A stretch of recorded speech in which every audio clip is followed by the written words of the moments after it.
અમદાવાદમાં જાતિનો દાખલો કઢાવવા માટે હાલાકી ભોગવવા માટે અરજદારો મજબૂર બન્યા છે। જી હા, સવારે 6 વાગ્યાથી લાઇનમાં ઊભા રહેવા માટે અરજદારો મજબૂર છે। 2-3 દિવસથી ધક્કા ખાઈ રહ્યા છે અરજદારો। આખો દિવસ ઊભા રહ્યા પછી પણ નથી મળતો દાખલો। આખો દિવસ ઊભા રહેવું પડે છે છતાં પણ દાખલો નથી મળતો। જાતિનો દાખલો કઢાવવા માટે શહેરમાં ફક્ત એક જ સેન્ટર હોવાથી લાઈનો લાગે છે। 80 કિલોમીટરથી વધુનો વિસ્તાર ધરાવતા શહેરમાં ફક્ત એક જ સેન્ટર છે। થલતેજ, વસ્ત્રાલ, ઓઢવ, સરખેજ સહિતના વિસ્તારોમાંથી આવી રહ્યા છે અરજદારો।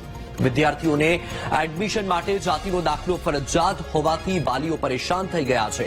અરજદારોએ અન્ય સ્થળ પર પણ સેન્ટર શરૂ કરાવવા માટેની માંગ કરી છે। અમે ઠક્કરનગર से आया। पहलो का बीजो धक्को 10:10 साढ़े 10 સુધી તો લાઈન આખી ઉભી રહી જાય। અમારે ત્યાં તલેટી કચેરી નરોડા ત્યાં જાતિના દાખલામાં કાઢતા નહીં, ભીડ બધી જગ્યાએ હોય। અહીંયાથી આવત જવાનું વધારે ગરમીના કારણે બહુ તકલીફ પડે।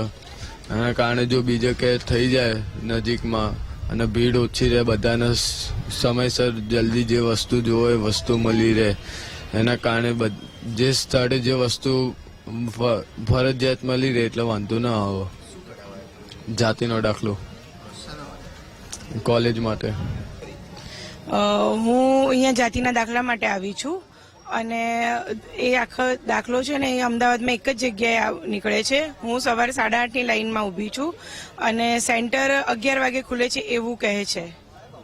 એટલે લાઈન બહુ જ હોય છે, એટલા માટે વહેલા આવવું પડે છે અને એક વાર તો કામ થતું જ નથી। 3 થી 4 ધક્કા કે 5 ધક્કા ખાવા પડે છે।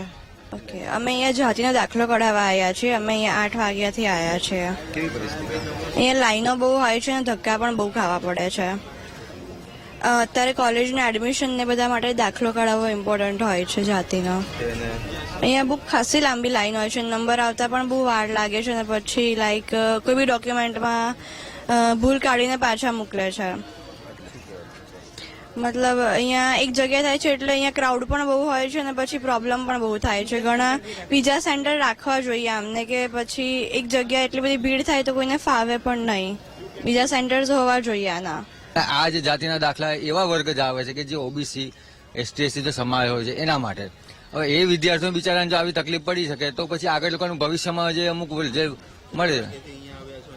હું સાહેબ ગઈકાલે વહેલો સવારે 7:30 વાગે આવ્યો હતો। મને ખબર નહીં કે અહીંયા શું શું હોય એટલે પછી પૂછપરછ કરી બહારથી આપણને માહિતી મળી કે આટલું આટલું હવે, કારણ કે અહીંયા તો દરવાજો બંધ, નહીં તો કોઈ અધિકારી કે કોઈ વ્યક્તિ આપણને જોવા જ ના મળે।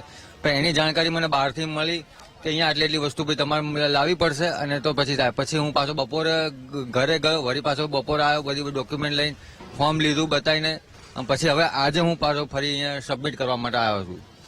સવારના 7 વાગ્યાના લાઈનમાં ઉભા છીએ જાતિનો દાખલો કઢાવવા માટે।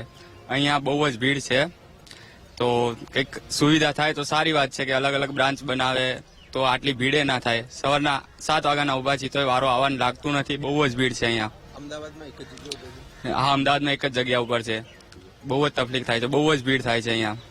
તો અલગ અલગ જગ્યાએ બનાવે તો સારું છે કે આટલી ભીડ ના થાય। ધોરણ 10 અને 12ની પરીક્ષાનું પરિણામ આવી ગયું છે। વિદ્યાર્થીઓ સ્કૂલ અને કોલેજમાં એડમિશન પ્રક્રિયા શરૂ કરી છે, ત્યારે અમુક ચોક્કસ પ્રકારના જાતિ દાખલાઓની જરૂર પડતી હોય છે। ત્યારે અમદાવાદ શહેરની વાત કરવામાં આવે તો અમદાવાદ શહેરમાં ફક્ત એક જ જગ્યા ઉપર જાતિનું પ્રમાણપત્ર આપવામાં આવે છે, જેથી લોકો સવારે 7 વાગ્યાથી જ લાઈનમાં ઉભા રહે છે। અનેક ડોક્યુમેન્ટ્સની માંગ સરકારી વિભાગ દ્વારા કરવામાં આવે છે, જેથી લોકોને 3 થી 4 ધક્કા ખાવાનો પણ વારો આવે છે। ત્યારે લોકોની એક જ માંગ છે કે અમદાવાદ શહેરમાં જે એક જ સેન્ટર છે તે એક સેન્ટરની જગ્યાએ અલગ અલગ વિસ્તારોમાં સેન્ટરો આપવા જોઈએ, જેથી વિદ્યાર્થીઓ અને વાલીઓને રાહત થાય અને ઝડપથી કામ થઈ શકે। ઉલ્લેખનીય છે કે છેલ્લા કેટલાય સમયથી અહીંયા લોકો આવી રહ્યા છે, ધક્કા ખાઈ રહ્યા છે। સવારના 7 વાગ્યાથી લાઈનમાં ઉભું રહેવું પડે છે અને બપોરે 2 વાગે તેઓનો જે વારો આવે ત્યારે તેમને પરત જવાનો વારો આવે છે અને ધક્કો ખાવો પડે છે, જેથી અમદાવાદ શહેરમાં અલગ અલગ વિસ્તારોમાં અલગ અલગ ઝોનમાં આ પ્રમાણપત્ર આપવાની કામગીરી શરૂ કરવામાં આવે તેવી પણ માંગ લોકો કરી રહ્યા છે। ત્યારે હવે રાજ્ય સરકાર અને અમદાવાદ વિભાગ ક્યારે અલગ અલગ સેન્ટર બનાવશે કે નહીં તે જોવું રહ્યું। કેમેરામેન પરેશ રાજપૂત સાથે પાર્થ જાની, વીટીવી ન્યૂઝ, અમદાવાદ।